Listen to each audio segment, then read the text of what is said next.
খুঁজে এসেছো, আমাকে খুঁজতে দিলে কই? মুখখানি গেলি নাহলে ওই পাবজির মতো ব্যান করে দেবো।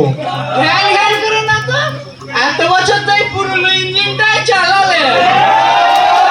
নতুন করে জয়নার দোকানে চা খেতে গিয়ে ওই মেডিকেলে সোফিয়া আনসারীদের পছন্দ হলো নাকি? তাহলে এত টাপাটিনি কত টানাটানি করবে? ওই চা বলতে একটু চা হবে নাকি? আমি খাবোই বা কি? চা তো নয়, যেন গোমূত্র। ওই গোমূত্রের কথা বলো না, ও এখন মহার্ঘ বস্তু।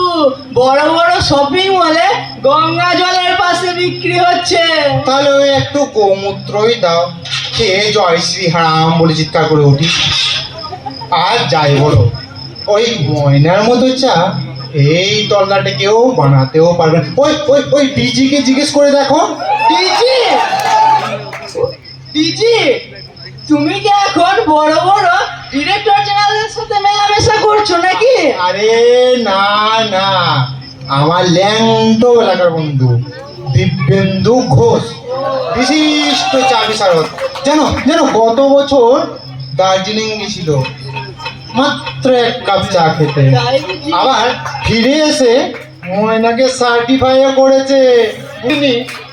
পুরো মেইল আছে। বলি, আমার ডমরু কা টুটা हुआ मन का মানে আমার মিলন কোথায়?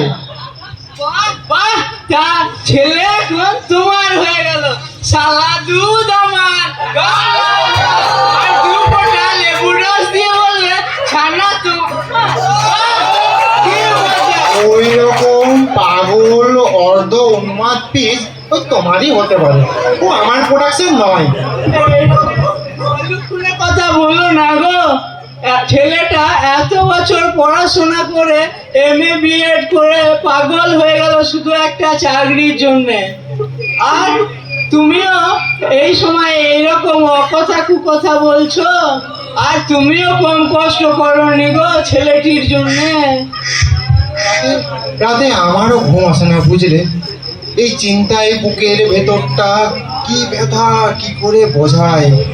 তুমি তবু এই জীবনের সামান্যতম রসদ পাই এই তোমার ঝগড়াতে।